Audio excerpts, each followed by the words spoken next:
Hi, this is Beth Raps with Raising Clarity. This is the fourth and last in my seasonal video series. This video teaches you how to utilize the summer energies for an aha moment, and you'll see what I mean during the course of this video. Aha is a little bit of a pun. Summer is a time of abundance.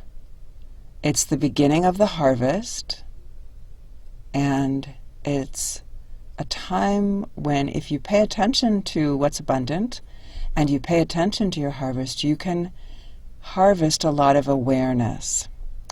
So I want to talk about each of those three things. First, I want to talk about abundance. We commonly associate abundance with the summer.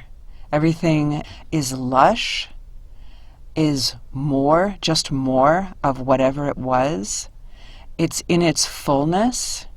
It has come to completion, or it is about to come to completion.